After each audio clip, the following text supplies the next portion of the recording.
Hi, I'm Brian Williford, president and owner of Al Williford Chevrolet in Portland, where we've been family-owned since 1984. One word that we love around here is community. We have a heart for the Coastal Bend, which is why we value people first. Whether you're in the market for a new Chevrolet or a quality pre-owned vehicle, our friendly sales professionals are eager to help. We also have an amazing full-line service department featuring genuine GM parts and accessories to keep your vehicle running and looking its best. Plus, for life's accidents, we have a fantastic collision center where we repair all makes and models and work with most insurance carriers. Remember, when you buy from us, we're not looking for a one-time sale. We look forward to building a relationship together for years to come. Thank you, and we invite you to join the Al Williford Chevrolet family.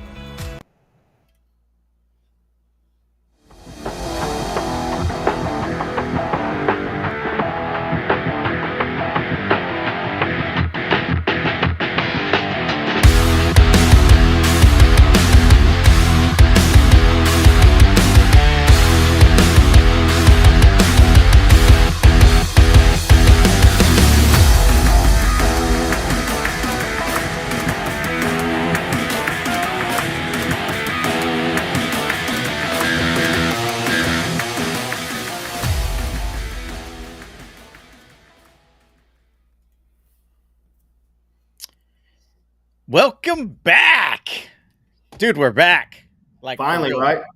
For real back. Not just we're like, 11 minutes back. Not like let's not let's fill the off season to keep the algorithm going. We are back. The season's back. Week one. Ah, it feels good. It feels good. And dude, I haven't seen you without the cap on, and I don't know how long, because we haven't really seen each other in person very often. And every time I see the intro and you got the bald head, fresh shave, throws me off, dude. It always throws me off. Yeah, dude. It's like we got to write letters now because it's weird that we like work together now, but we don't see each other. We work together, but I work in Gregory, you work in Ingleside, so it's weird, right? Yeah. Yes, we did wait too long. What's up, TJ? It has been a while. It's going to be a good season this year. And you know how we can tell that is because we picked up where we left off. We started 10 minutes late. Absolutely. So, I mean, you can, if you're looking to set your clock late, you can set it to our show times because it'll be 10 minutes late, 15 minutes late all the time. Well, welcome back, guys. It's been a couple of weeks. I think the last one we did was a peanut butter bowl, which was a very good show. I liked it, very informative. I mean, I didn't know what they were about. I hope you guys know what they're about. Week one is also peanut butter bowl week. We got a couple of local teams that are participating in that. Guys, if you guys are going to the SGA game or the Carroll Alice game, take as much peanut butter as you can. I saw that there was a family in Alice Kingsville that donated 200 jars. Wow. And then HEB stepped up there in Kingsville and donated, I think, 100. So SGA is off to a pretty good start. So let's keep it going. Can you imagine dropping $600 on peanut butter? Dude, so I was thinking, like, so if you know how we talked about next year, if we get all the local, dude, there's going to be like a run on peanut butter. We're going to create a peanut butter shortage in the Coastal Bend if we do that, dude. I would actually really like, since that's kind of in our dead zone, I would like to honestly be heavily involved in that next year. Oh, for sure. You know what I mean? Yeah. That honestly seemed really fun. And just the energy that he brought to the show talking about the peanut butter bowl was incredible. So could you imagine being a part of that and seeing it kind of come to fruition? That'd be I think pretty dope to partake in. Yep. Look at that. Matt Stepp checking in. How's it going, Matt? I saw your schedule. We saw your schedule. It doesn't look like we're going to run into each other anytime soon. It may have to be the playoffs is what it looks like. But some new additions to the show this year. If you guys noticed, I don't know if you saw that. We have a commercial. That's maybe a sign of things to come. We've got something else working up our sleeves as well. Nothing but good things. It's going to provide some more opportunities to showcase our kids in our local programs. So year 7, we're very happy. 7. Year 7, dude. Year 7. And all this started. You remember how this started? It was you and Marky Mark talking about football one day, and I said you guys should start a podcast. Yeah. And then it ended up me and you starting a podcast. Yep, it's crazy. Time flies when you're having fun, right? Yeah. Hey, why did you shave? Did you have your fit test this week too? Yeah, the same reason y'all did, dude. Oh, I didn't know they did y'all's that soon. So I guess they do everybody's at once. Yeah. So I had the mustache going like a big thick one because I just shaved around. And Rebecca's like, I don't know if I like it. And I was like, well, it looked cool. I thought it looked cool. And Were you but I was like, twisting it? no, it was just short. It was just short because Oh, I okay. shaved the beard and just kept the mustache. Dude, I forgot that I had to shave. And so I went to Fully? work. I went to work that morning, and I looked at my email. I was like, "Oh man, I have my physical." And I had my physical at 5 in the morning. So, dude, I had to run to Stripes, hoping they had some shaving cream and some disposable razors there in Gregory, and luckily they had it. So I came back and just shaved real quick in the bathroom and those the porta johns, but the Oh. trailer bathrooms that we have. And come to find out, I probably didn't need to have to. I have to do it. Yeah, so you didn't have to. If they didn't like it, the mustache, they would have just told you come back tomorrow morning, and they would throw you on that machine because it happened to one of the dudes that I'm over there with right now, and Yeah. he wasn't the only one, surprisingly, because when I was getting mine done, there was a guy from the originals. He came over and he got clowned on by some of the originals that were in there, but he Yeah. same move. Came in with this. You know Yeah. what I mean? Yeah. Dude, it And took me dude, a minute to actually kind of like recognize myself again it without the looks beard. weird, right? It looks weird. Oh, dude, Kinsey immediately. I kept the mustache. She did not like it. That went away within 5 minutes. And then of course I went to work. All those dudes, they're used to seeing me with a beard. They've never seen me pre Yeah. chenier. You know what I mean? So they were Yeah. like, "Hey, the son of the beard, what happened?" Because that's what Ben and them call me, son of the beard, which beard's Henry. So Oh, it's oh. just kind of funny. And then I got clowned on at baseball practice, and Shout out I to said, Henry. they're like, we can't take you serious. And I'm like, I can't even take myself serious right now. I was like, seriously, I'm not liking it anymore. And anyways, thank God we got another year till that happens again. I know. And Horrible. look, mine doesn't get very long. I took a picture and I thought I sent it to my wife, and now I can't find it. I wonder if she deleted it. Oh, there it is. I don't know if you guys can see that, but there's my mustache. You gotta bear with me on this cough, dude. So before we jump into the show, we got a special guest waiting in the room. Did you? I just saw this headline today. Have you guys heard this? Not just Justin, but you guys that are there watching. We got 32 eyeballs in the room about the coach in Laredo that got arrested for soliciting a prostitute. I did not. This happened last week, right? Oh, So it popped up today. So you wonder, right, how does this guy get caught, right? What happened? So the story is this coach, and he's not a head coach; he's just an assistant coach. Not just, but he's an assistant coach. He's not an AD or athletic coordinator. He was allegedly soliciting a prostitute, and she ran off with his money. Just booked it. It was like $100. Grabbed Laredo. it, bolted. Right. So then this guy calls the cops to report that he had just been robbed of $100. Right. Hey, dude, in this economy, So, so the that's milk cops and eggs, dude. the cops get there, and they question him. They do a little investigation. I guess they may have caught her. I guess, and they found out that he was soliciting for sex, and they took him in. They arrested him. He's on a $2,500 bond. And my question was, did they recover the money? And if so, did he get that back? And can he put that towards his bond? And also, could you imagine being booked at the same time with said prostitute Oh, dude, that's weird. down there? Yeah. God. Funny thing is, she's probably familiar with the folks down there, so she probably got better treatment than him. You know what I Oh, mean? oh, probably. But that's wild. It's just things that happen, right? Things that Dude, happen. there's been some crazy before we hop in. There's been some crazy things pop up.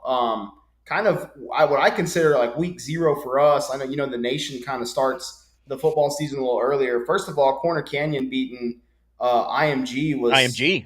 that sent some shockwaves around the nation. That's Corner Canyon's a good football team, but IMG's They were normally 17, I think.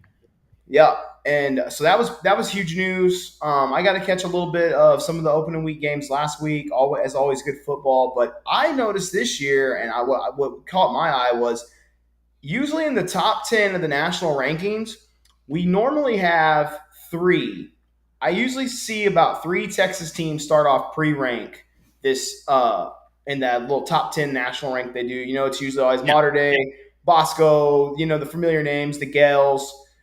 We had 6 this year.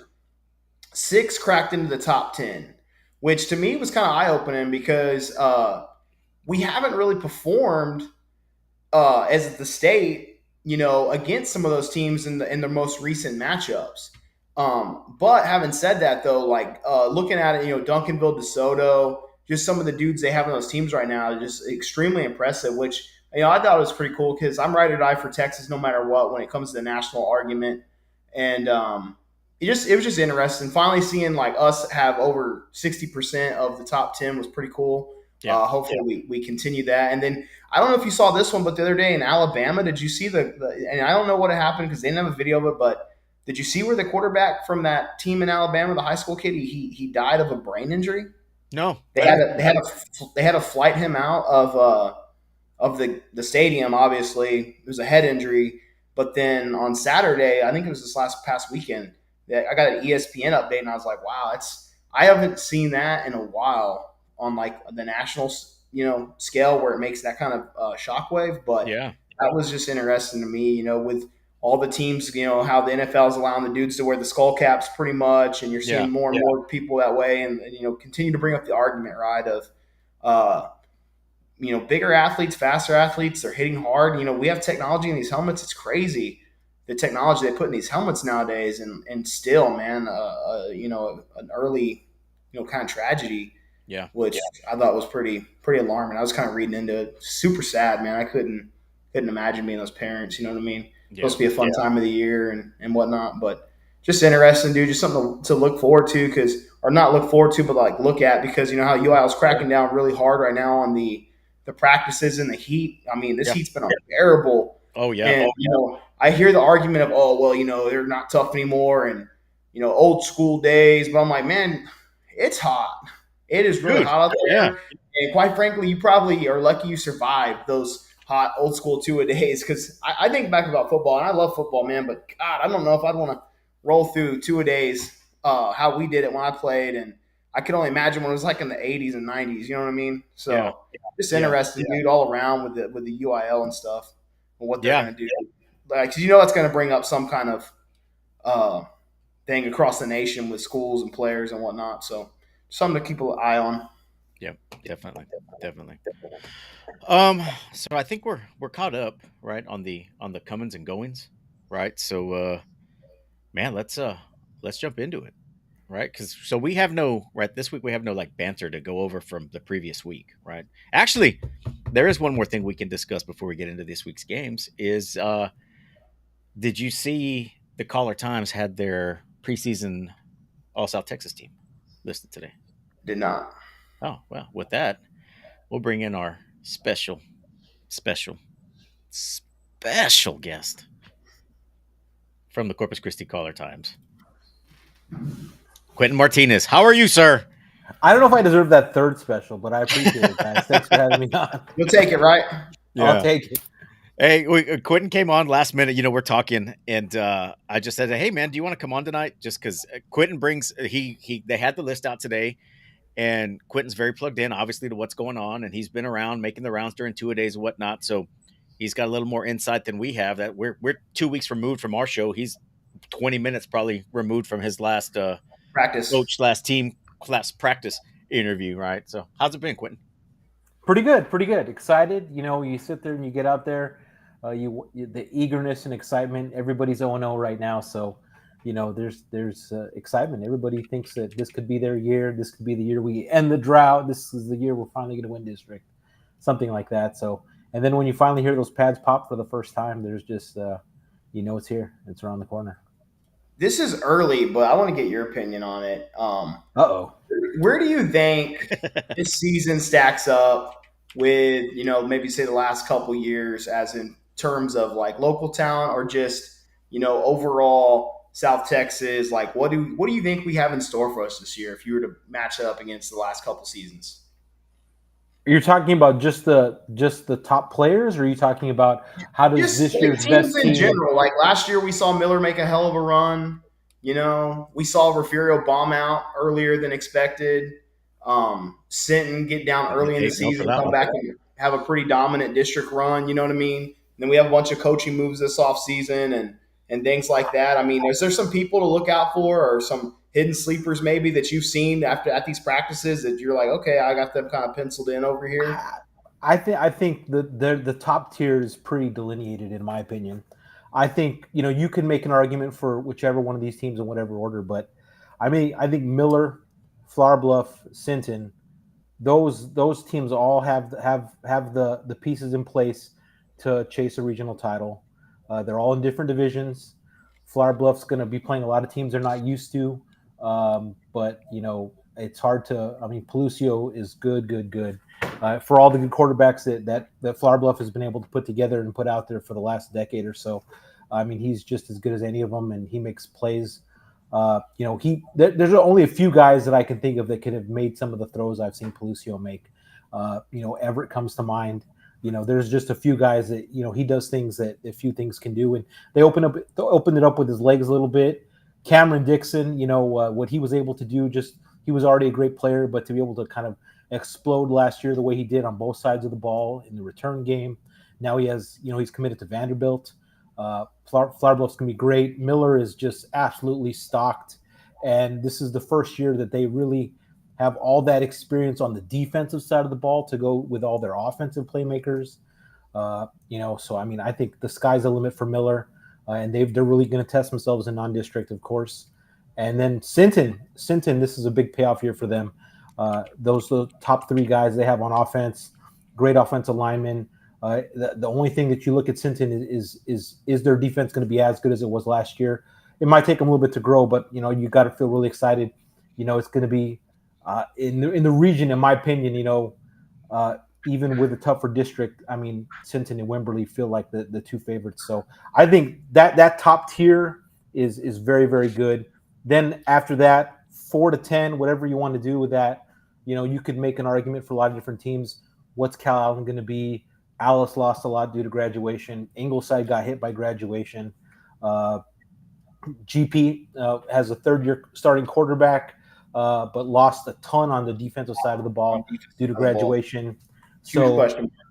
I think that there's a lot of question marks and things that need to be answered for a lot of other teams in the area, but those top three, I think, are very clearly the cream of the crop this year. Yeah, I would agree with that. I've been asked that question a lot as of recently, and I actually saw a play. I think it was either today or yesterday. They had a little clip from Dickinson from against Urinton, and dude just made it effortlessly Yes. grab and score. Right, it almost looked like it was just a practice, right? Like there was no competition against him. So I think he's going to be electrifying.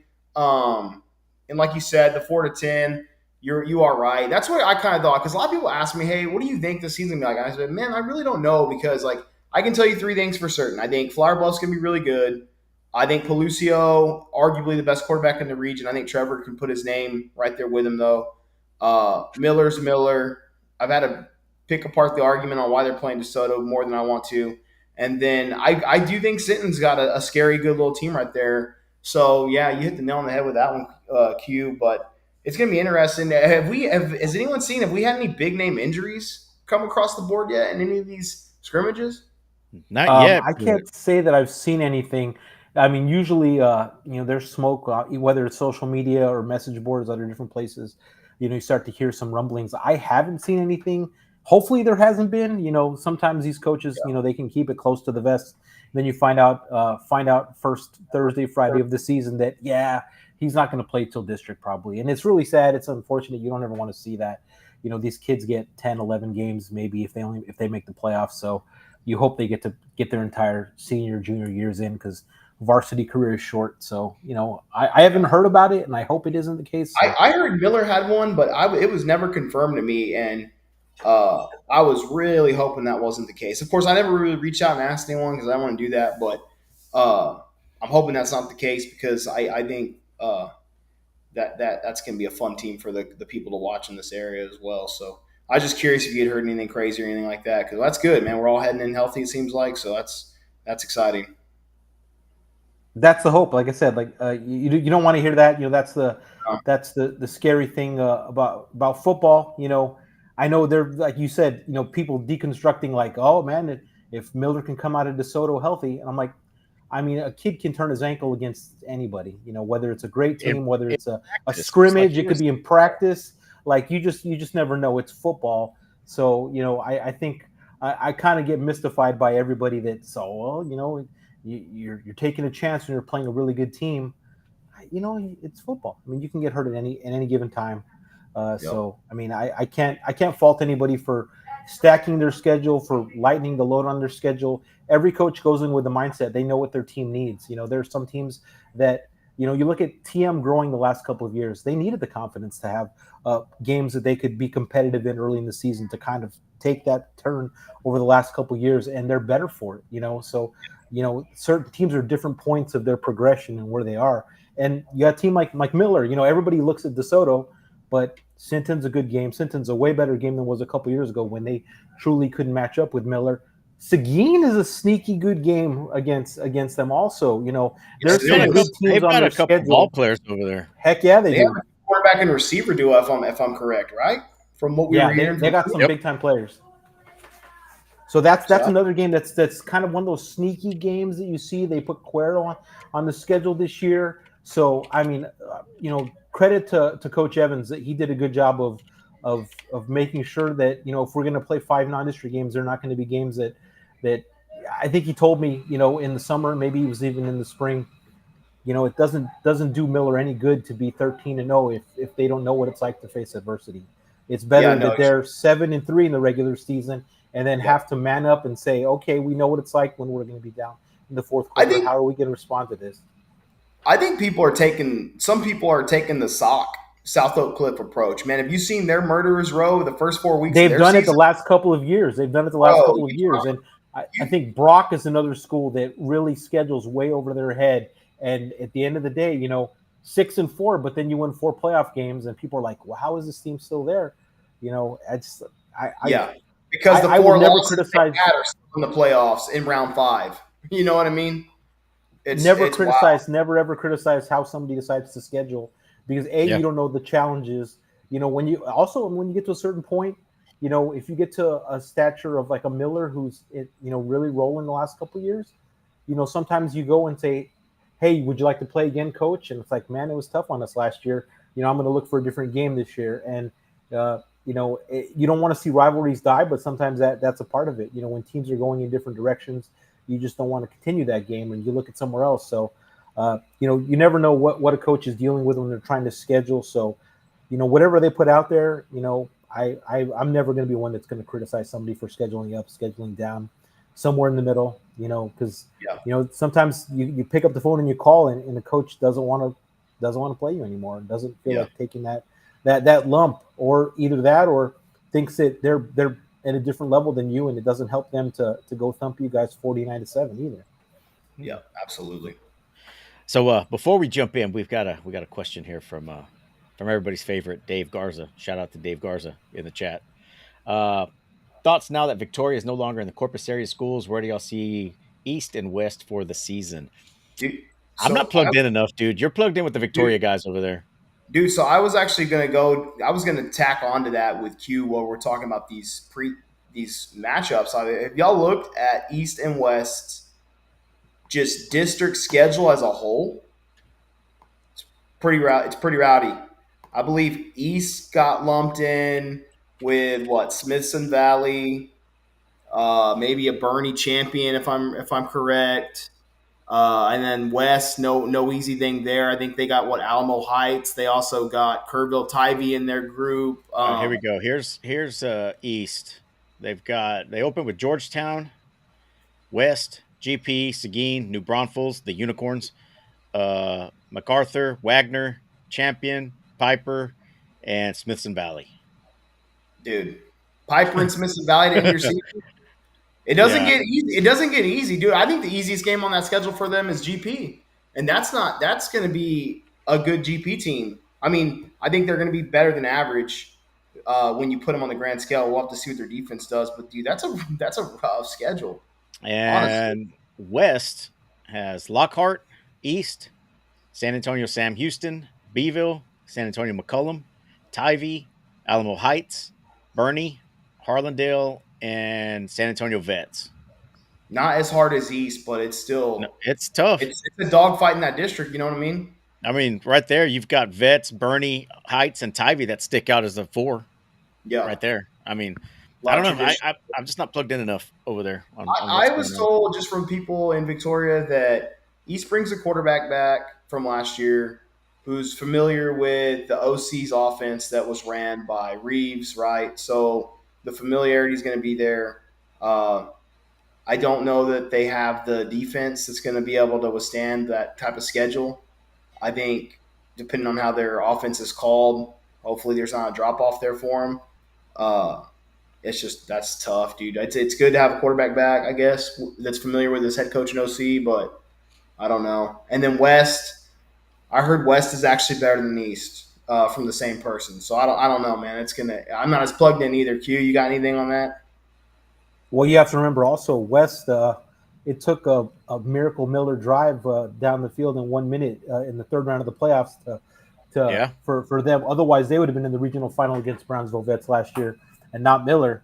So that tells you all you need to know about West and what they're capable of. But like I said, realignment did them no favors by any stretch of the imagination. It's not just that they're playing those teams, but those are going to be all. A lot of those teams you're gonna have to hit the road and go to the San Antonio area to play those games. So, Yep. It's get on a bus and deal with that as opposed to just the familiarity of the Corpus schools the last couple of years. So, I mean, I still think if I'm Victoria, I think I'd rather be playing San Antonio than in years past when they've been looped the other way when they're playing Houston, because that's really a non-starter because any athletic advantage that Victoria has is completely neutralized when you're playing those schools. When you go towards the Houston area, when you're like Richmond, Foster, Angleton kind of area, that's a different animal altogether. So I still think they're going to be competitive and they're going to be in the mix for those playoff spots. But by no means, I mean, I think the ceiling is probably third, fourth seed in those districts, and it's going to take maybe winning a game or two that you're probably not supposed to win on paper. I'll tell you what, dude. You run into a team like that, round 2, round 1, for third place team in a district like that, and you think it's going to be a cakewalk, and you can absolutely come out and get shocked. Yeah. Because you make it through a schedule like that, and you're competitive, and you face adversity all year long for 10 weeks in a row, and you get to the playoffs. You know what I mean? That's one of those ones where you see a 6-4 team hop up and beat someone who was maybe 10-0, and you're left kind of dumbfounded as to what happened. You know what I mean? So that's something to look forward at. And I thought it was kind of crazy. This was thrown before we hop off the Victoria schools. I was thrown at me. So they got some shady politics on how they did the realignment. Dude, West, I think East missed the cutoff by 11 kids. And what they did over there in East is they have a program, and I want to say it's the P-Tech program. And that's what draws the kids in from West Side to East Side because they're allowed to go to that program. And it bumped them up higher than West and is what ultimately separated them from being the same district again. Hey, that's whoever you talk to, dude, whatever side of that line they ride on. You don't have to go too far to see some of the same shenanigans.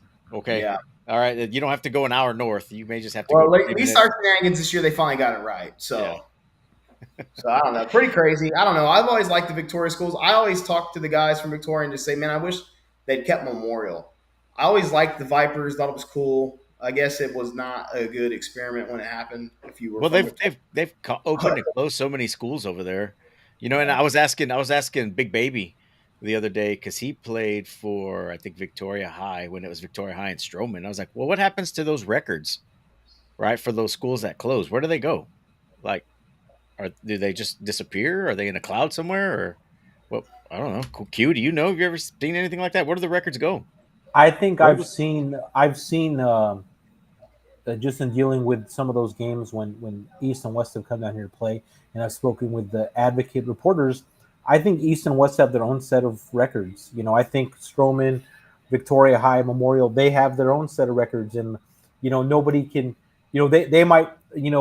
Mike Foreman and those guys, they do a good job They might have a set of like city records for Victoria. I'm not Yeah, exactly maybe. sure, but East and West Yeah. have their own set of records that are different from the ones that they had before the schools separated and reconfigured and separated again. I mean, It's like you said, interesting. it's a lengthy history. Yeah. They have great athletes over there, but they get poached from Inez, Cuero, Yoakum, surrounding areas like Well, that. Seem, they got the private school too, St. Joe. yep. So I mean, yeah. So yeah, Interesting. there's a lot of stuff going on. Hey, Q, this preseason team is this a paid article? It is. Okay, then I'm not going to share any of it, guys. You don't be lazy bums. You go subscribe to the Caller Times for like $2 right now because it's a special, and 99 you get to cent see who it special, I is. think. Huh?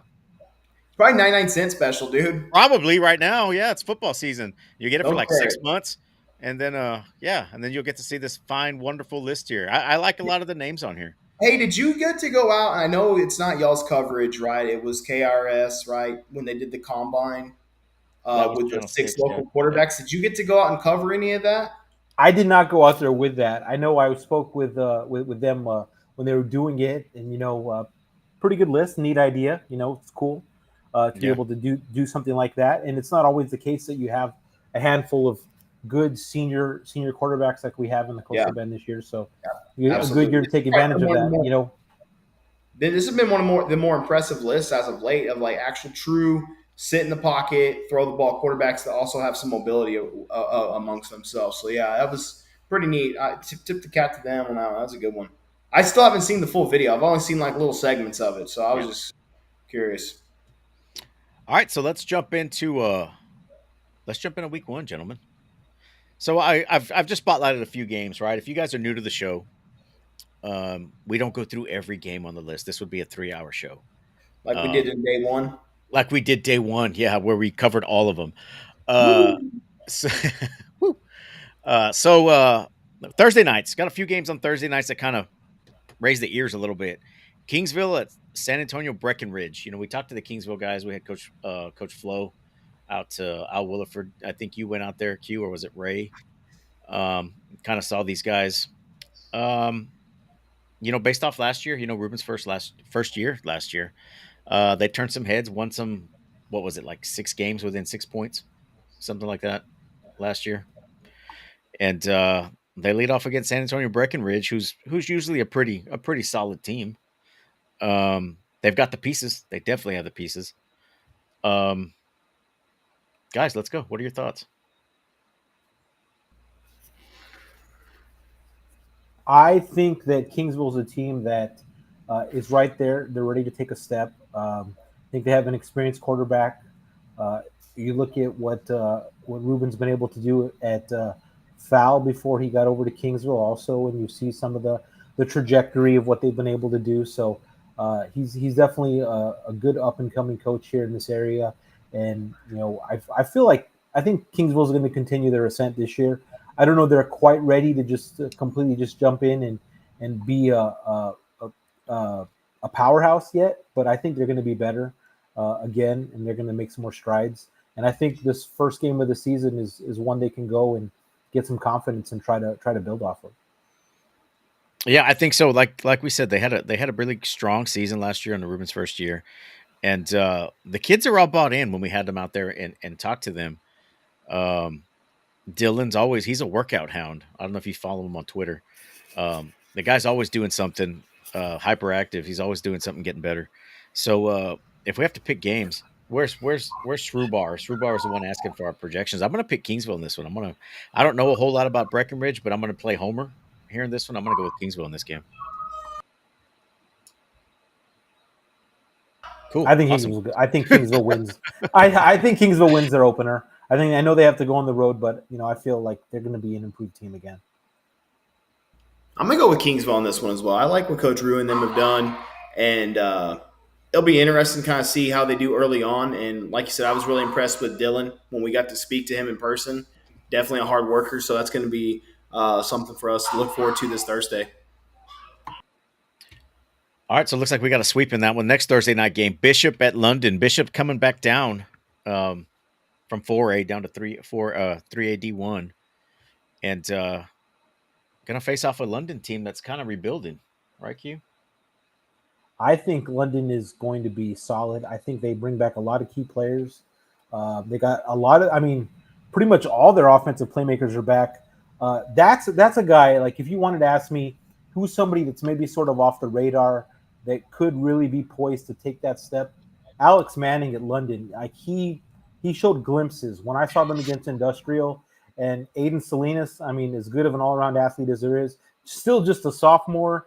Yeah. I think we see the last name Salinas and we just start to group them all together because they've come through. But he's a sophomore for them. He had a great arguably he was in contention for new. I think he did win newcomer of the year in baseball for All South Texas.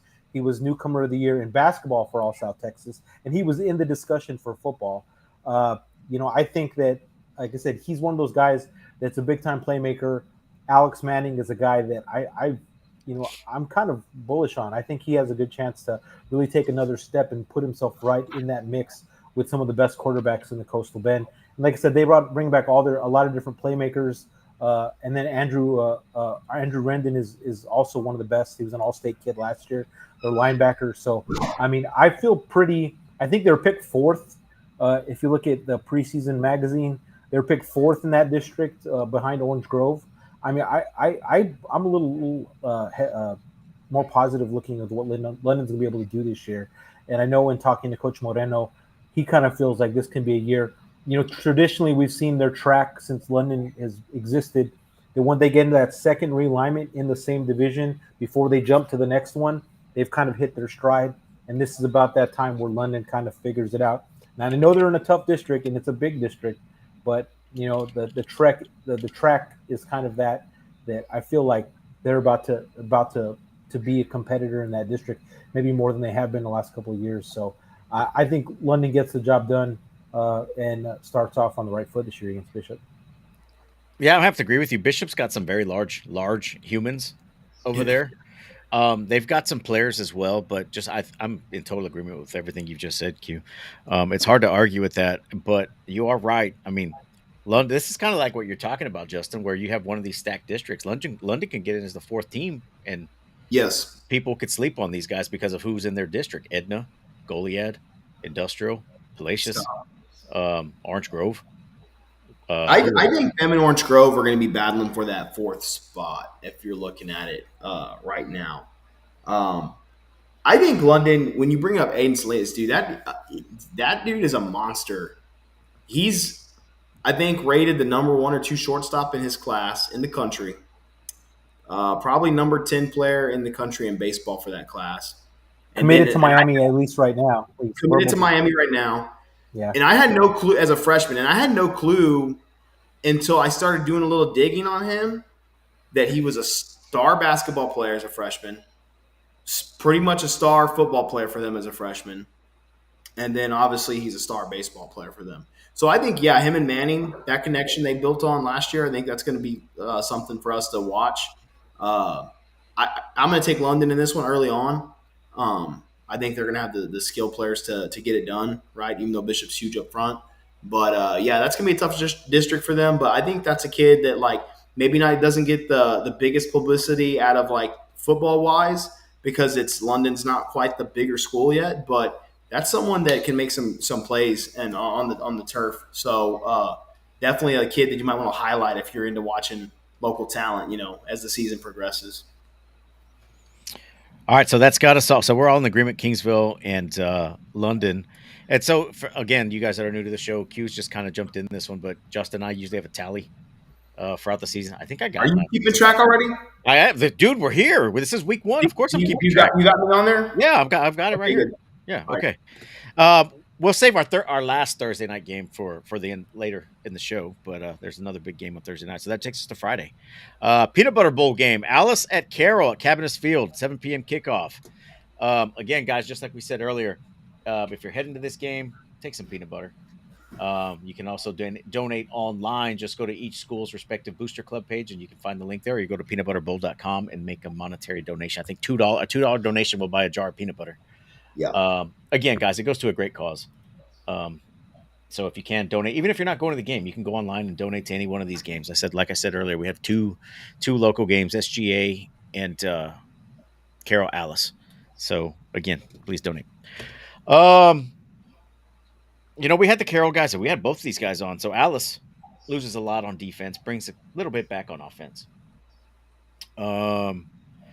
Carroll, I mean, they're on the stride. I mean, there's been some talk amongst some sports personalities on this show that Carroll may be the new Southside program in CCISD. What say you guys? What do y'all think? I think I was going to bring it up earlier. To me, Carroll is, I would say Carroll's my sleeper for the year to have a surprisingly good season. If you're not really tuned into them, I was very impressed by Coach Cal when we got to speak with him. I've talked to people outside of the show when they've asked me questions about just different things, and I brought up multiple times about how cool I thought he was. I think he's like, to me, that guy is a stern coach that like gets the job done and you respect him, but at the same time, like he's got that younger coach vibe that like he kind of bonds with the players and he gets their, he gets it right. Like he's not behind the times. He's a stickler coach, and half the kids don't want to play for him. I didn't get that vibe from him. I got that he's a pretty good leader of young men. So I think he's going to have Carroll going in the right direction. I'm not super familiar what they're bringing back this year. I know they just talking to those boys, they seem to be pretty confident on what their season's like and what their offseason was. Now, on the other side, I think Coach Castellanos is an extremely good coach. And I think that Alice is going to get this one early on in the year because I just feel like the way Coach Castellanos started that program off right last year, and then this is the farewell tour on the Sky Dome, whatever they call it over there. I think there's like going to be a certain type of energy for this season for them. I think Alice is going to be a really tough team to beat for most people around here. And we've seen Coach Castellanos teams in the past be extremely tough, and that was at Taft and now at Alice last year. So I'm leaning Alice early on, but I don't think it's going to be a steamroll game like some people may think. So it's going to be a pretty good measuring stick to see where Carroll's at early on, in my opinion. Q? I went out to Carroll practice, and they might have the best size of a CCISD school I've seen since I've been here since 15, Carroll. And that kind of caught me off guard. I think I've seen some programs that have a couple of big kids, but Carroll has some big size.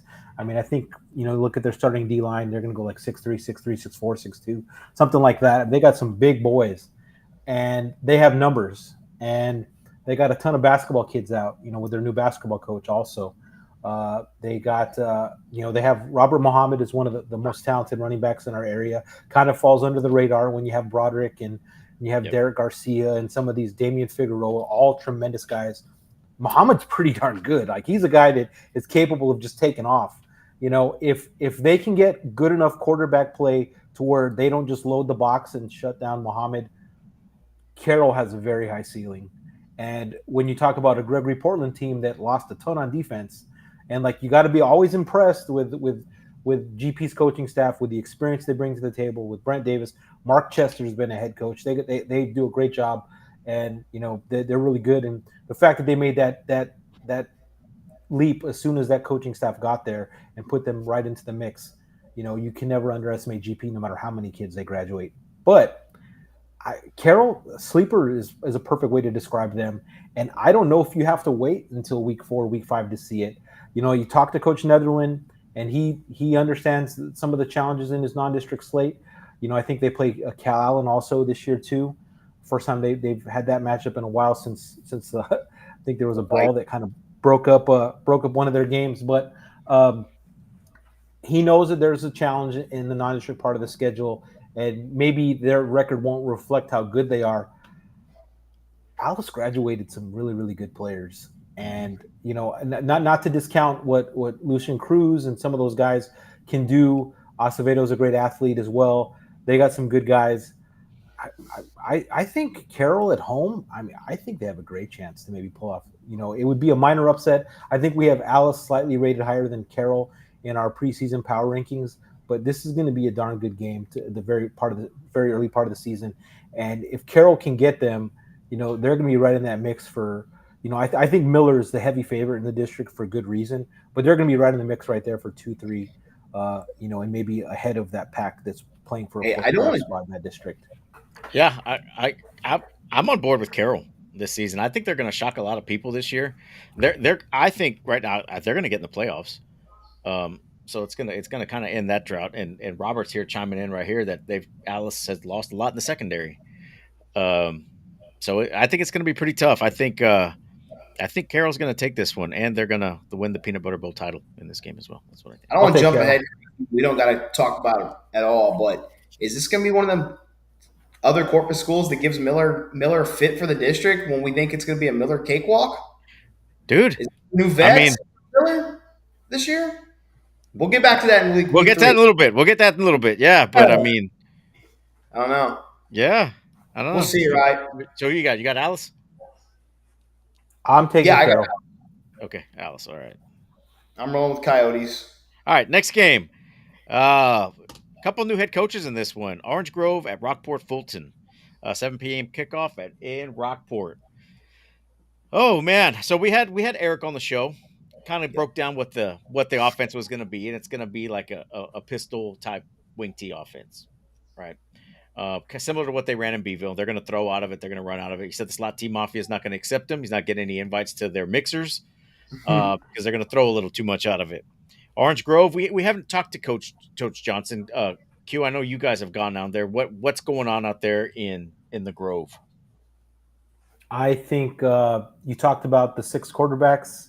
Rodriguez is a good one. He's right there. He's I covered Orange Grove versus Beeville last year, and if there's a couple of uncharacteristic drops, otherwise Orange Grove gets Beeville last year. I mean, they threw the ball all over the place, and that's a pretty solid Beeville team last year. That's a team that was started off. They was 6-7-0 before they lost and kind of limped a little bit towards the end there. That is a team that, like I said, they have a good quarterback, they have a good running back coming back, but they graduate a lot of key pieces, especially on defense. So I'm kind of wondering what to expect out of Orange Grove. I'm not quite sure they're going to be where they were last year, but when you got off the trigger, man, that goes a long way. I feel like, at least right now, I have more faith in what Orange Grove is going to do. They're preseason pick number 25, I think, in the state, so, right? Number 25 in the state. Which, if I had to tell you right now, I'd say that's a little overestimating. But what I think they're going to be able to do, but it goes to show you what people see, the pieces that they have coming back. A guy that's run for 1,000 yards a couple of years. They threw the ball a lot last year. I don't think Orange Grove is going to be quite as good as they were last year, but I think they're farther along than where Rockport is at this point. So I take Orange Grove before I'd look at Rockport winning that game. When you went out to Orange Grove, did you get confused and think you were in Cal Allen for a little bit there? Oh, did I think I was in Cal Allen? Hey, wow, dude! It's too early to be taking shots, dude. I heard they got some Cal Allen coaches over there now. That's correct. That is true. Cal Allen coaches have found their way over there to Orange Grove. Like I said, that's another thing. It'll be interesting to see how that works, and that's another situation where their superintendent, as we're seeing in a lot of places, coach is kind of that pathway to superintendency now. Eddie Hesseltine is the Orange Grove superintendent. And when you have that situation, when you get that level of support for athletics from the very, very top, there's a little boost that those kind of programs are able to have when you get that level of cooperation from the admin. And Eddie's definitely done that. And it helps that he's a Hopetown boy too, right? So I mean, he's an original Orange Grove guy, played ball there. Not Eddie, but Coach Johnson. What do you got, Jake? I got Orange Grove.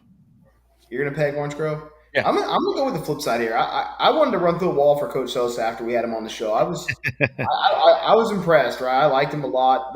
I thought the boys seemed extremely excited to have him as their coach, and like what they went through last year, and the fact that they're kind of getting back to some familiarity that they were used to for probably majority of their junior high and early part of their high school career. So I'm gonna take the I guess the underdog on this. So I'm gonna go with the Pirates on it. Well, I don't know if they're the underdog, but no, it's a solid pick. Y'all said it, dude. They're the underdogs. Dude. Next on deck, this is a pretty interesting one. Moody at Teloso Midway, 7:30 p.m. kickoff in Teloso. We had the Moody guys on. We had the TM guys on. TM, you mentioned their stud already, right? Damian Figueroa, who was kind of their all everything last season from the running back position. And Moody, they've got a couple heavy hitting runners over there on both sides as a 1-2 punch with Adrian Luna and help me. Caden Dufour. Aiden Dufour, yes. So you got a 1-2, and it's not a thunder and lightning; it's a thunder and thunder. I think they're both heavy set backs back there that can. Remember, we were getting highlights of Adrian when he was a freshman on the JV team, just smoking kids. Yep. We haven't got to see him play in person yet. Maybe that'll change this season. The take I have right now on TM is they're almost there. The biggest their Achilles heel the last few seasons, in my opinion, has been consistent quarterback play.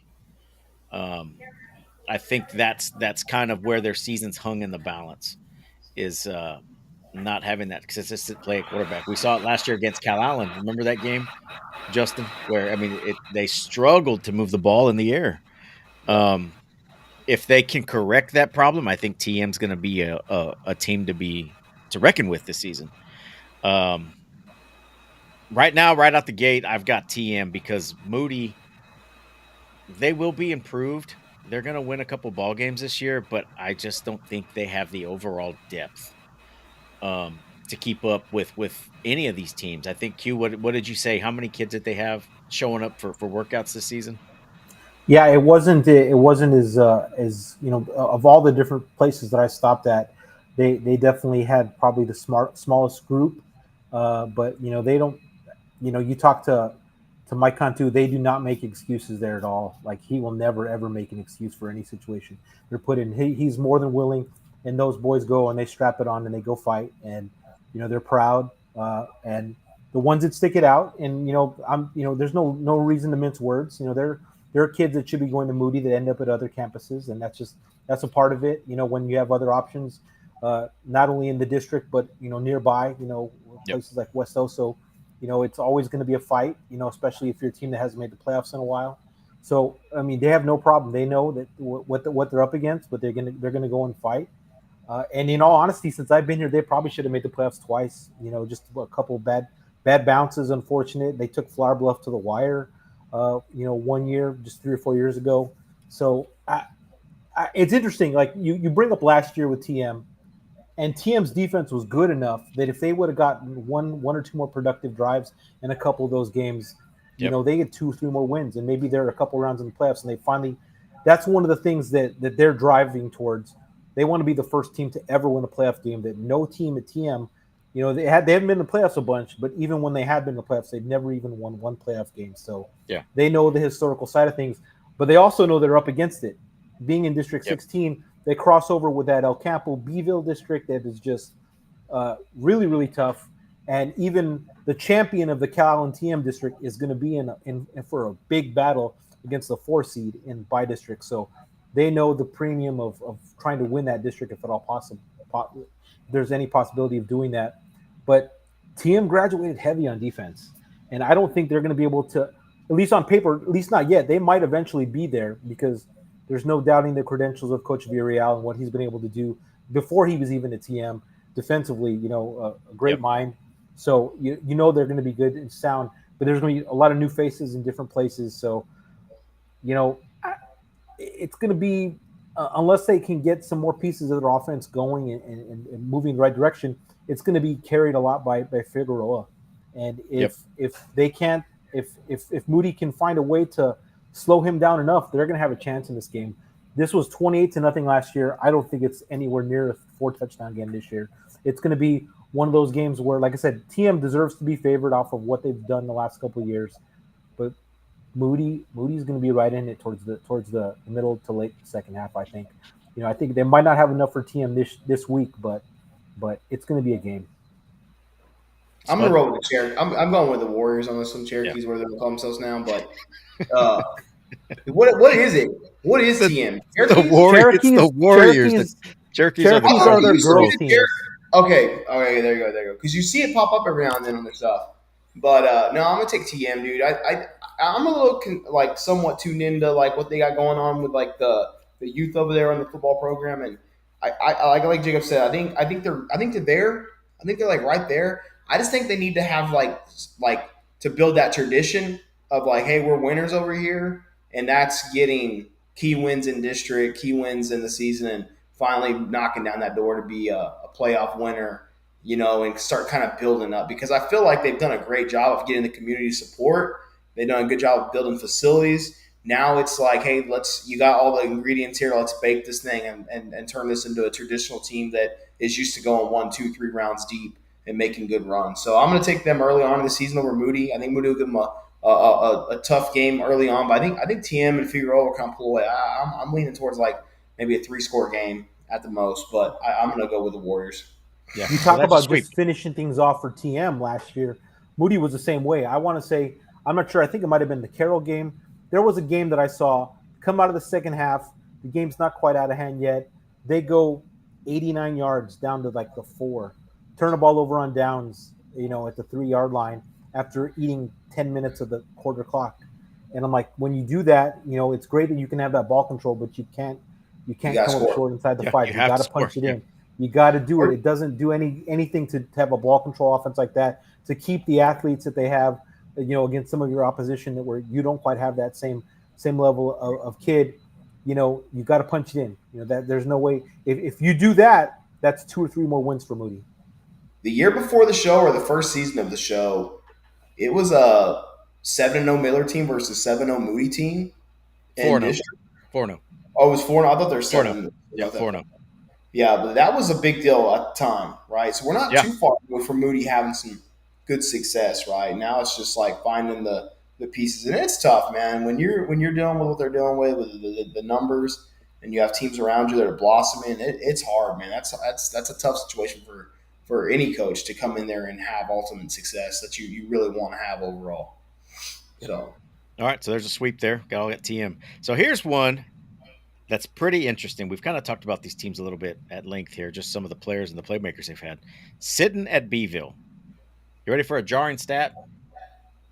Since 2018, the year we started the show, Beeville's 5-0 against Sitting.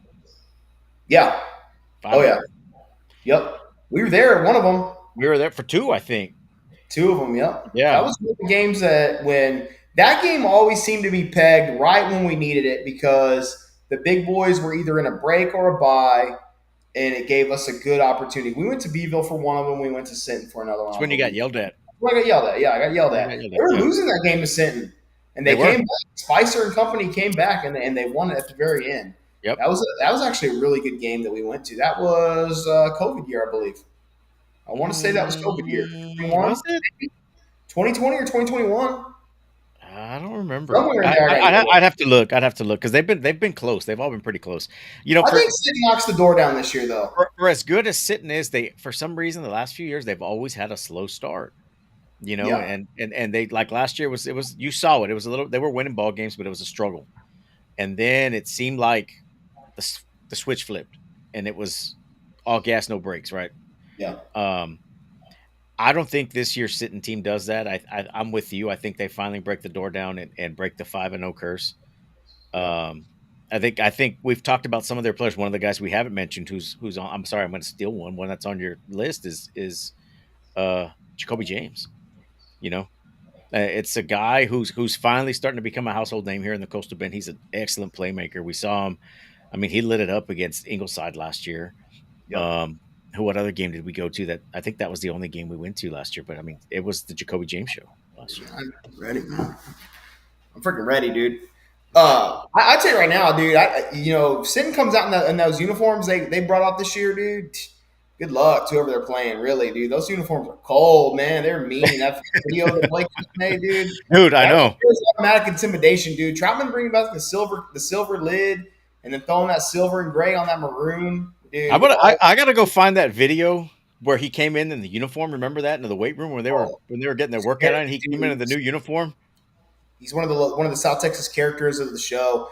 Keep in mind, Beeville's working with a new head coach, Coach Holmgren out of Portland, the former offensive line coach there. So it's gonna be interesting to see where he goes offensively. I don't know, Q, if you've covered anything of what they're going to do offensively. I would assume he's probably going to keep something of the BD tree, but I don't know that for a fact.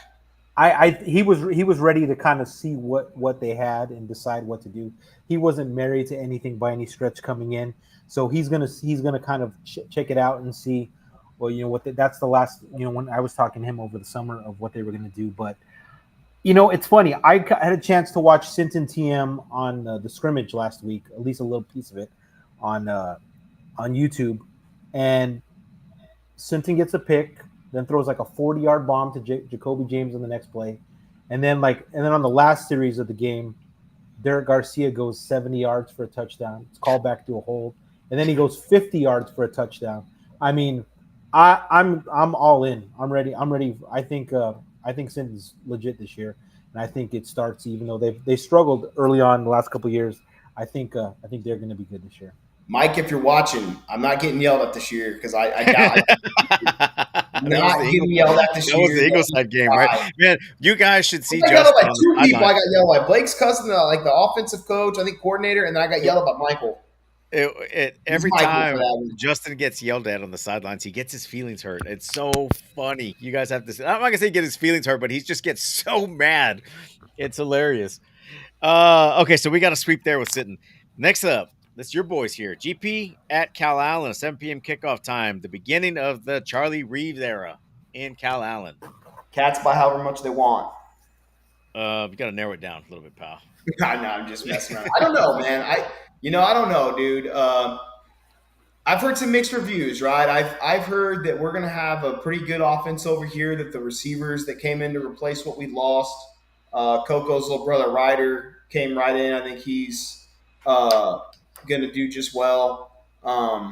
There's some unproven points there. Running back that's starting for him already had a great offseason. I thought he should have been the main bell back last year, but he was a sophomore and kind of fresh to varsity. I don't think he was super familiar with the contact or just what it took to be a every down running back for him last year. That's the Supnick kid, right? No, something you're talking about Cody Adame. Yeah, Cody Adame. Okay. He's something that's an outside linebacker. As far as that goes, I think offensively they're going to be okay with third year for Reed. I think he's going to do fine. I think Adame is going to be one of the sleepers in the Coastal Bend. I know their offensive line's got some really good size to it. They've had it the last couple of years, some decent size. But defensively, dude, if I'm being honest, man, I've heard some things around the area that it's going to be probably a pretty big learning year for them. I think they'll get better as the year goes on, and we'll see. I'm not going to tie that statement to I think they're going to have a bad defense at all, because I don't think any team that Davis coaches has that. I think it might not be as good as the last couple of years we were used to. The last 2 years we had really good defense over there, but they graduated a lot in that class. So you're losing your two middle linebackers who were both dudes. That's going to be a pretty big loss for them. On the other end with Cal Allen, heard their defense is solid, heard their offense can't run the system from people that went and watched them in the scrimmage. I know it was against Miller and whatnot, and it was the first time out. So I don't know, man. We might be having a stalwart game here. It could be a low-scoring 21-14, 17-14 ball game. I'm not sure. I really don't know what to expect. It's going to be first time I've had eyes on both teams, so it's going to be interesting for me. Of course, I'm picking red and blue, but Q might have a little more insight on what he's seen, but I'm rolling GP. And then, I agree, Robert. Jude is a dude, but he's also running back, and I think they like to do a lot of throwing over there if they can. So I don't know. We'll see. And you know what? I've heard the same concerns as you, right? As far as how the offenses looked in the scrimmages these last 2 weeks. And I hate to judge a team off scrimmages, right? Because you're not obviously not going to show everything. Yeah, right? no. And the other disadvantage is what we talked to Coach Reeve about when he came on was, that he came in late, right? I mean, that's just what it is. He came in late, not enough time to fully implement his offense, and they're going to be kind of going as the season goes on. So they're going to have some struggles on the offensive side of the ball. I think I'm going to take GP in that one too. It's kind of a wash. Better than last year, right? Because I think that. It was what 28-0 or 35-7 last year, I think. I don't remember. And I'm then not- that I'm not- record, and since 2018, Cal Allen's 5-1. In that one, GP getting their first win, I think 12 years. I don't know. I wasn't very happy with how we played in that game, to be honest with you, completely. Last year, I felt like that kind of to me started a lot of the things in the offense that I saw that I was not very happy with as the season progressed from Portland. But we were also running kids a lot both ways, so I don't know. It's going to be different. I do think Cal Allen, though, I don't want to tag on him too much because I think just from the things I've seen and heard that I do think those kids are excited to finally start and maybe the next chapter of the tradition. So I think just right off the bat, energy wise, and what they have to look forward to, what they're trying to do, to say, hey man, we're still Cal Allen and whatnot. I think you're going to get some wins where they might not have maybe outplayed their opponent. I think you'll maybe get a couple of those, but I don't know. It's going to be a huge question mark on what the offense looks like. And Q, you may have way more insight on that. Yep, let it rip, Q. I watched the entirety of the Miller versus Cal Allen scrimmage, the first week of the scrimmage season, and there's going to be some growing pains with that offense for obvious reasons, and it's hard to get a full grasp of what that offense is going to be because red no hit quarterback situation. So I think for them to really unlock their potential, they're going to have him run the ball, and he's going to have to be a dual threat. So you can't just pin your ears back and hope to get to them before they throw, or take advantage of the fact that they don't have the level of receivers built up because they haven't been throwing the ball as often as other teams do. But I really look at Cal Allen, and we are literally going to go into bye district and really not know much about them because their schedule is challenging through 5 weeks. Manuel Reyes, pay attention. This is the answer to your question right here. Either they're the heavy favorite or they're a heavy underdog or a solid underdog at least.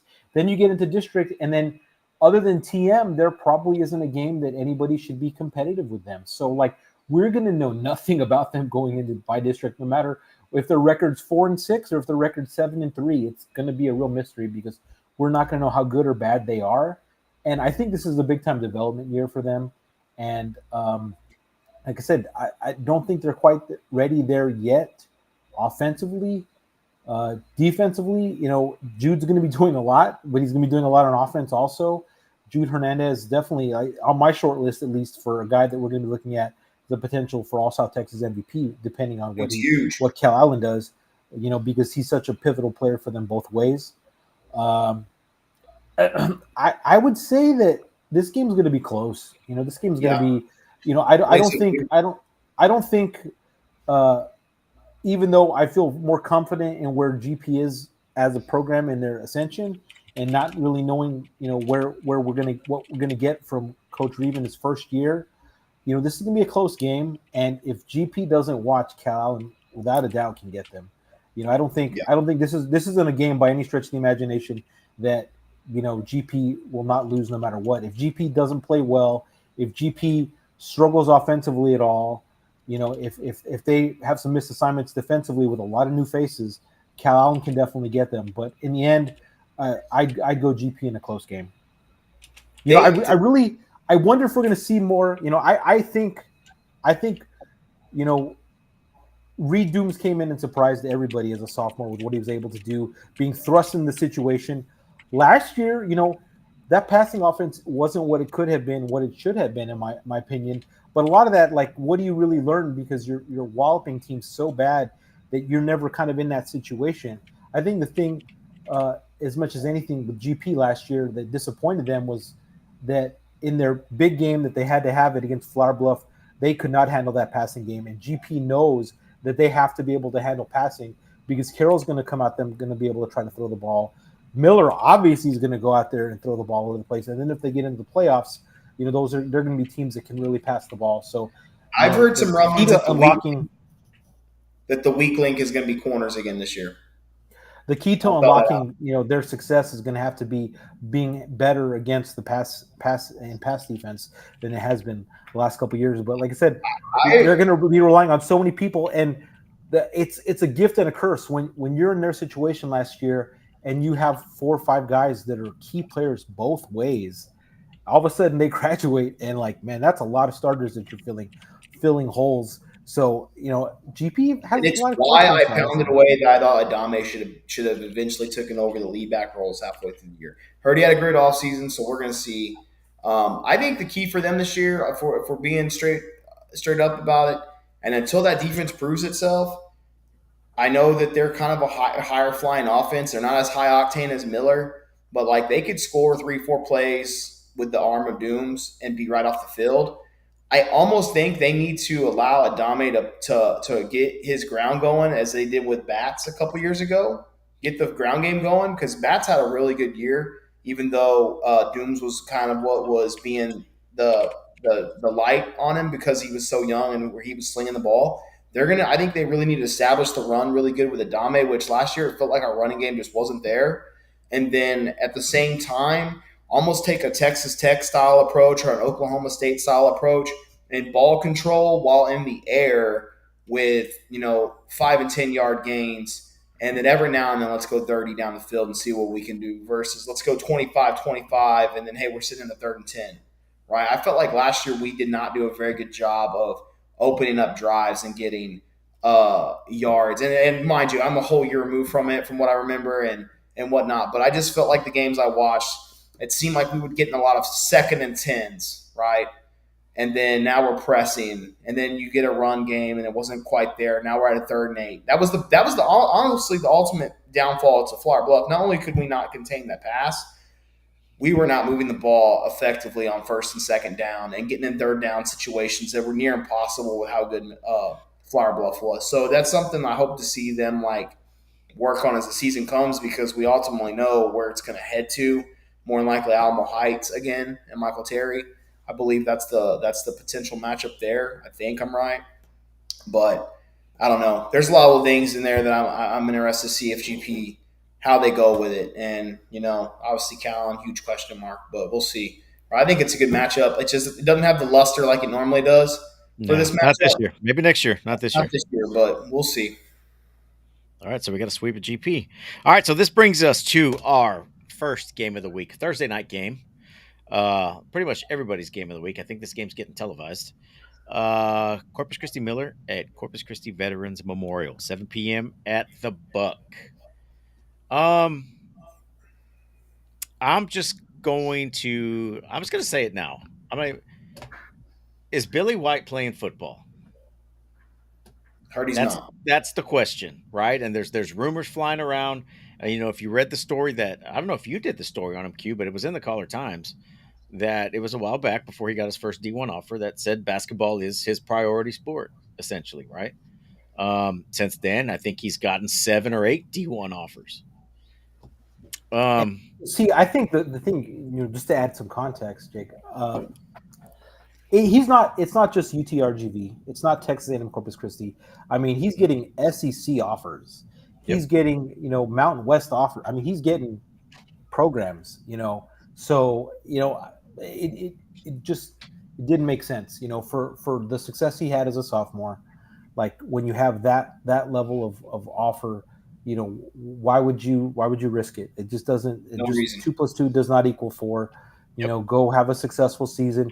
Go be really good in basketball. See maybe even more where that takes you and be successful. I mean, there's no one true way to succeed. And he had a good successful year, and it's Veterans Memorial, so it isn't exactly like they're going to be completely hurting. They have other players that can fill in if need be. So, the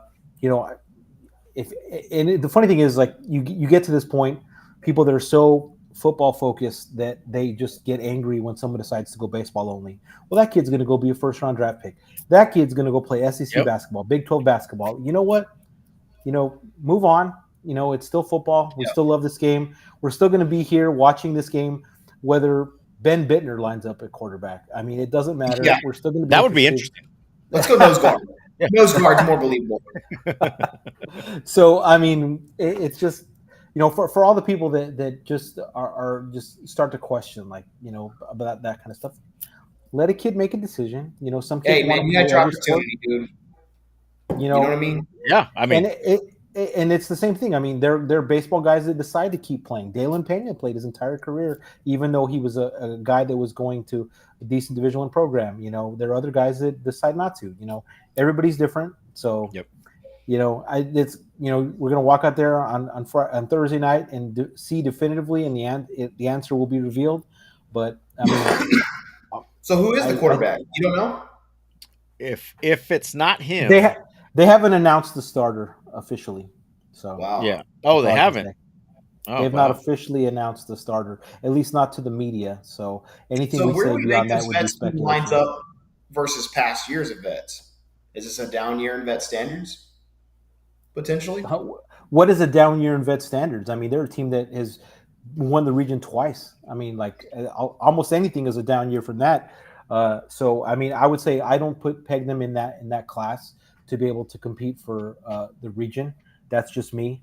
But you know, and as a matter of fact, I wouldn't put them in Flower Bluff's category. In all honesty, you know, just even comparing those two schools. But at the same time, you know, I think they've done a good job over the last couple of years since Bittner took over, since Coach Wilson has led the defense. They've reworked that team. That was when Coach Simper was there. That was a high flying team, a finesse team that was going to score. It was going to be perfectly fine playing 56 to 49 games against Miller, and they're a smash mouth kind of more defensive minded team now that will play a low scoring game like that game against Brownsville Vets in the playoffs last year. What was it, like 17-7 or something like that they It was lost? close. Yeah. It was a real low scoring game, and you know I think that probably suits them a little bit better with the kind of players that they have. And you know it's great when you have Luke Johnson and Sabsuk and some of those names, a Carter center fit. But the years that you don't, you better have something to hang your hat on, and Yep. a lot of times that's defense. Tough defense. So you know I think they've done a good job of kind of reinventing a little bit, redefining, you know, the kind of program and what they hang their hat on at Veterans Memorial the last couple of years. I will say this: I think Coach Wilson's probably one of the best defensive minds in the area. Oh, definitely. With his resume and his build, and then you watch him coach the defense on the side. So I don't think they beat Miller, but I also agree with UQ. I think maybe if it's not the offense that gets it going, or maybe one name, I still think they'll turn out a pretty good offense, and I think they'll have a good enough defense to keep them in there and take them far. Maybe not as far as past years. Maybe this is a down year for them, but I think ultimately on Thursday, I think Miller gets one back on them finally. Yeah, and so the biggest thing with those two schools, Flower Bluff and Vets, is they are in the Valley District, man. They're going to have a lot of travel this season, a lot of games on the road. So And they play in week 11. That's the last game of the season is Vets Ooh. Bluff. Ooh. Very last game of the season. So There we go. I mean, it would be nice. I mean, I don't know if I'd bank on it, but it would be nice if that was a district championship game. That'd be awesome. But I mean, Yeah, it would be. we're going to be there more than likely covering it regardless of what the positioning is. But it'd be nice if they get through there. But like you said, it's different. I mean, they got to deal with PSG North. They got to deal with some of those teams that have been kind of those teams that have fought Vets and Miller tooth and nail the last couple of years. You know, I don't think by any stretch of the imagination anybody thinks it's the Valley that was 3 or 4 years ago where these teams are just beating up. You know, the year that I think Vets beat Brownsville Vets 28-0. You know, something ridiculous. Yeah. And it's not that by any stretch of the imagination. There's going to be some tough games, A, in district, and B, once they get to the playoffs. So, you know, if you look at this game, I mean, I take it with a grain of salt because I know that historically Miller has had this bugaboo about Veterans Memorial games they had no business losing. They've lost games that they have no business. You know, even the game that they won before last year, it took kind of a miraculous set of circumstances to kind of shift in Miller's favor in Andrew Body's junior year, I believe, before they lost them in the playoffs. But you know, something zany's going to happen. It's kind of like Bluff Vets when they play. You know, something weird is going to happen that's going to affect the outcome of that game. You know, on paper, Miller's a couple touchdowns better than Vets. Does that play out that way? I don't know. I mean, I would say probably, but you know, to be determined. You know, Vets is going to be geared up for this game. They understand what it means to their fans. And you know how it would kickstart a season where maybe people are. I wouldn't say shoveling dirt on them, but people don't expect it to be a traditionally successful Vets team. You know what it would mean to them if they go out there and say, "Hey, we just beat Miller." So And yeah, and and there's some there's a folks lot that goes into it. and some folks have Miller playing for a state title in 5AD2. You know, it just Oh, Q doesn't like that. He's like, No. I know where that came from. I saw it as well. I mean, yeah. I don't think that it's outlandish at all. As a general rule of thumb, having been a reporter, for the last 15, 20 years, I'll save a kid from himself. When you're a kid and hey, what are your goals this year? And you were 3-7 last year and haven't made the playoffs in 6 years. We're going to win a state title. Yeah, I'm not going to post that clip on Twitter, son. I'm sorry. You're not going to win a state title, and I don't want to make people jump on you because of that. Yeah. There are schools here that when they say we're going for a state title, like, that's not crazy. When Miller says that, you know what? Yeah, you know what? If things break a certain way, you can put yourself in that conversation. Sinton, Flower Bluff, Veterans Memorial has been in the state semifinals. You know what? You've earned the right to kind of have that belief in yourself. mentality. So I mean, it's not crazy. People will say, oh, it's South Texas, whatever. They just they catch the right break. They win a flip in the playoffs. They're capable of. They're capable of giving themselves an opportunity to be playing 5 weeks, 6 weeks into the playoffs without question. Yep. Well, I'm going to go with Miller on this one. I think. Yeah, Miller Sweet. I think we've said everything we can say about Miller already. I think it's I think it's by what you said earlier. I think this is a down season for Vets. I think Carroll. Just how like many you said, programs Carroll, would love to be like, yeah, we're 10-2. It was a down year. It's a down year, right? Yeah, yeah. That's essentially what it is, right?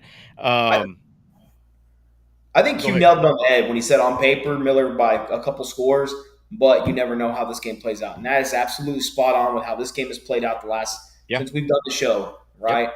And honestly, you can throw the Flower Bluff in there as well against Vets and against Miller, but this one particularly has always seemed to have something weird happen, or just like a really big shift in momentum either on both sides. So on paper, Miller by a lot, or maybe a couple scores. But you never know with this game. This game's this is like a yearly. It's kind of a pretty good rivalry right here. Yeah. What do you got? I got Miller. Q. Oh, Miller. Yeah. All right. Sweet. All right. So this brings us to our last game, and this is where people may kind of turn the set off, or turn the tube off, or turn the phone off, or just click out of the show, because it's a game that's not in our general area of the Coastal Bend. But as some would say, some of these players play in the Coastal Bend Coaches Association All-Star game, so they want to kind of consider them the Coastal Bend. So using that logic, we'll consider them the Coastal Bend. And it is Columbus at Cuero. Columbus, the birthplace of my esteemed colleague here, Justin Vieira. Not birthplace, but they raised me. We're going to call it your birthplace, okay? That's fine. They're going to put a sign up before we're done with this show. They are what I teethed on, right? They raised me. That was the birthplace of where I got the love of high school football, and then obviously GP solidified that deal when I came here. But this is huge.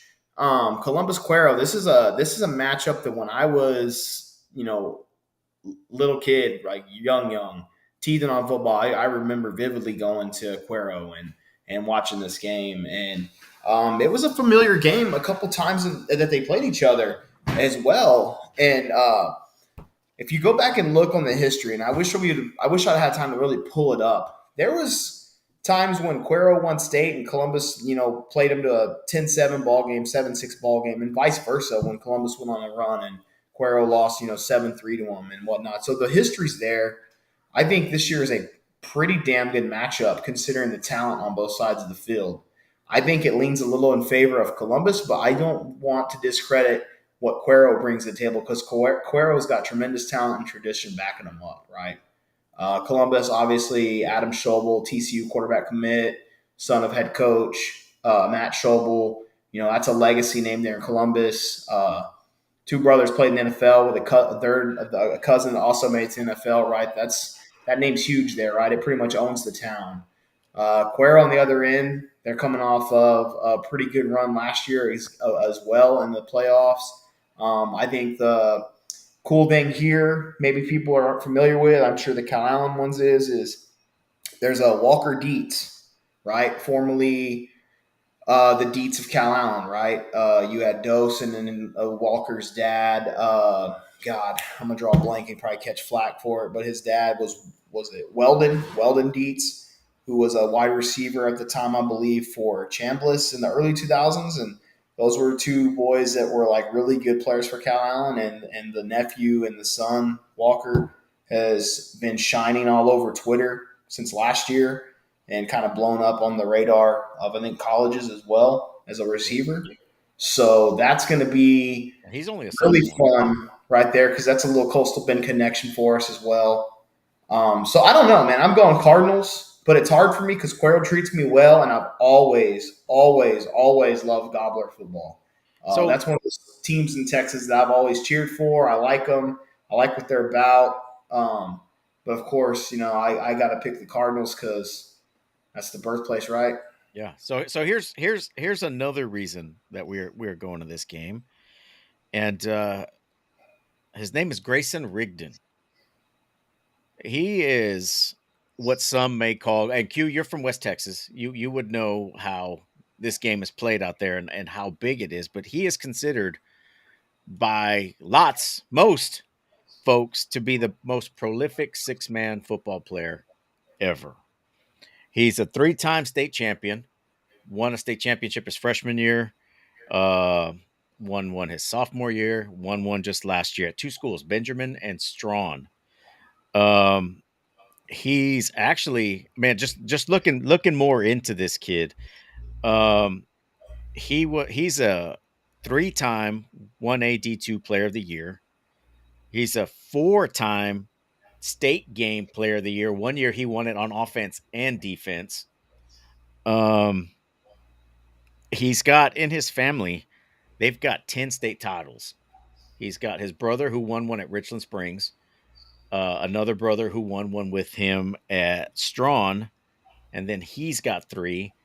And the biggest thing is, how did this guy get from Benjamin to Columbus? His dad's a coach. Okay. With 5 state titles himself. With 5 state titles himself at Richland Springs, Benjamin, and Strawn. Now they're now he's going to play 11-man football, and this is a big game. A lot of the state guys are going to be on this game. I think Texan Live is going to be there, and they're showing this game for free. They're not. You don't have to have a subscription to watch this game. They're showing it for free. This guy is also a heck of a basketball player. I think he scored 72 points in the game last year. So he's just a hell of an athlete. He is the first 6-man player to get a star. He's currently, I think he got his 3rd star this year. When they wrote the article, he was a 2-star. He got his 3rd star, and he's an Air Force commit right now, and he's still getting offers. I'm guessing he's going as an athlete because he is playing 6-man football.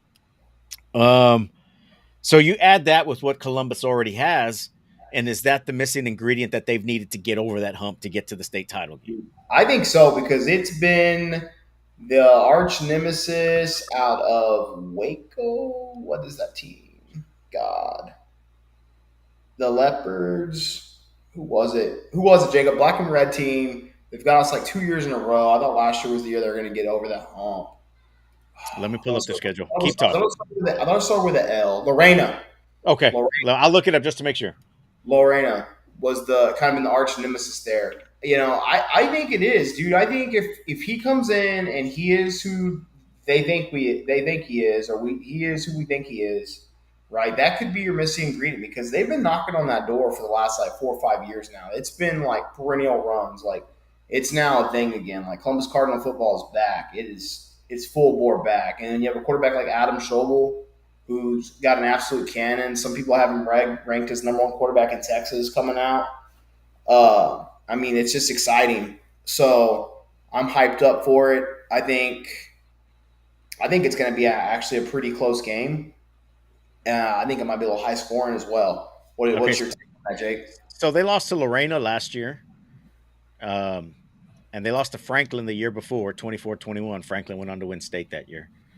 And then 2021, 10-3. Lorena, 6. And they've been, the losses to Lorena have not been close. Yeah, Uh, no, Lorena's kind of wiped them up. yeah, I think Lorena lost to Franklin, very next week, maybe? probably. Yeah. So, Q, you being the 6-man expert in this thing, how do you feel about the six-man guy jumping up to 11-man football? I don't think it's as big of a deal as people think. I don't think No? it's I don't think it's as much of a challenge.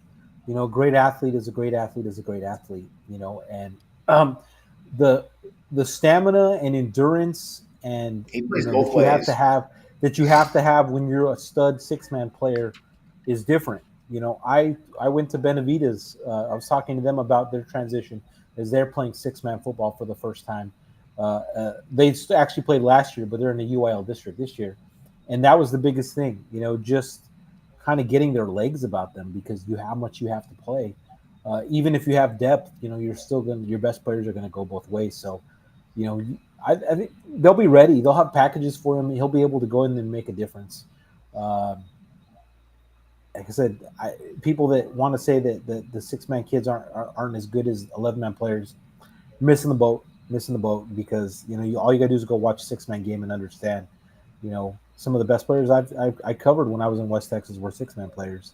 So you know, I don't think it's as big of a leap as some people may claim that it is. And I said the Rigdon family is one of the first families of 6-man football historically in the state. You know, when you look at some of the most impactful families and names, they're definitely right there with the best of them. So it'll be interesting. You know, I think there's a lot of mystery as to where he was going to go, and then he announced he's going. He ended up at Columbus, obviously with some other great recruits. Program that's already on solid footing, so you know he can go there. And you know, I don't know if he's the missing link. That's to be determined, but you know he's definitely a winner. You understand that? I'm going to take us back to 2012. Okay. This is very similar. And Q, were you here during that time? Have you already made it to the Coastal 15 was my first year. 15 was my first year. Okay. So this is tad before you buy. You cover football and you know it. I know Mike Foreman will know this. This is very similar and very remindful of the year Lynx Hawthorne, who was a 4-star recruit to Baylor, moved in to Refugio from Weimar as an athlete, was a quarterback at Weimar. Dad was a coach. They moved him in his senior year to Refugio, ended up being a receiver for Refugio, and that was the first year that Coach Arian and them got the monkey off the back of the state title. So it's a lot of similarity there for me in that one. You know, Yeah. I think we've seen some kids end up at Refugio that have different levels, and you know that's interesting comparison. You know, it might be fitting. Uh, you know, like I said, it was a little before I got here, so I don't know 100%. You know how it fits, but you know we've seen that. You know, it's funny. You know, just for just a quick comparison example sake. Uh, I know in talking to Coach Netherland, you know, they were excited. A kid who played 6-man football here, and you know, I'm not sure if it was Arlington Heights or from Annapolis Christian Academy or whatever, but his family decided that he was going to go to Carroll this year and he's going out for football, and they were impressed the heck out of what this kid is, and he might make, you know, forgive me for not remembering his name. You know, Coach Netherland told me, but you know, he's a guy that might make an impact for an 11-man football team here in Corpus. So it's like I said, it's not as much of a departure as people want to pretend that it is. Yeah. Well, and so Cuero, we've hit a lot of it. They lost a lot of seniors last year. They're looking to lead the way with the defense. You know, Jace Gomez is the guy who's playing the linebacker, who's expected to lead that defensive side of the ball. They got a couple strong defensive linemen coming back, Connor Kubish and Kason Ray. Their biggest concern on defense is the secondary, though. Very untested. You got a TCU commit that can spin the ball around. You've got a 6-man athlete that can move around. You've got also his cousin, who's the other Schobel on that team that can catch the ball very well as well, right? So it could be a recipe for disaster, but the offense on the other side of the ball, they're coming back with three returning starters in the offensive line, who's probably going to lead the way for that offense, breaking in a new quarterback. Mason Nataro graduated last season. They're looking at Jackson Marie, who's going to be filling in. He was the backup last year, got some playing time last year. So he's got some experience. He played. So they're not going to be as inexperienced as people may think at the quarterback position. But I think just this time, I think Columbus is just going to have too many weapons. I think so too. It's just the thing with Cuero that people can't sleep on is hell of a tradition that they bring back. Those kids grow up breathing, sleeping, and eating Cuero Gobbler football, right? So it's almost plug and play for them every year. You really never see down years for Cuero football. And like you said, Q 10-2 was a down year, right? So I don't know, man. I think Cuero's gonna be a tough game. I think it's gonna be tough for him. But I don't know, dude. If Columbus comes out and blows the doors off, dude, you could be looking at a potential early spark to what could be a pretty awesome season for them as well. So it's going to be a lot of talent on that field that you get to go check out. So it's going to be interesting. Yeah, it's going to be a great game, and we've never gone to Cuero, so we'll be out there Friday. We've been assured they're going to take pretty good care of us. So that's pretty nice. But it's gonna be a great environment because of that, right? Everybody's expecting to see this kid who's going to make his 11-man football debut, and just like you said, Q. I mean, it happens a lot, but a kid of this caliber coming in to make his debut on a big game like this, it's going to be like a circus. I think it's going to be a great game. It's going to be a great atmosphere. It's going to feel like playoff football, I think. Yep. The thing, I was kind of making this comparison to myself earlier. It's like Columbus is that right now with all these pieces and these tools and these aftermarket parts they got on there. It's like a souped up Tesla, right? And you've got this Cuero team who's like that 1985 F-150 that just won't die, and it's going to run. It's going to run. Right. So it's going to be an interesting dynamic. It's going to be a great matchup. I just hope it's going to be a very, very close, entertaining game. I hope it's a very entertaining game. Yeah, you're right. So I'm going with the Cards in this one, not just because of my affection to you, sir, but I think they just have too many pieces right now. I think they're going to have too many weapons, and they're going to test that secondary. Really, he's been more fired up about the Grayson Rigdon news and committing to Texas, I think, more than I was, honestly. So this is going to be awesome. Yeah, you get some photos right here, dude.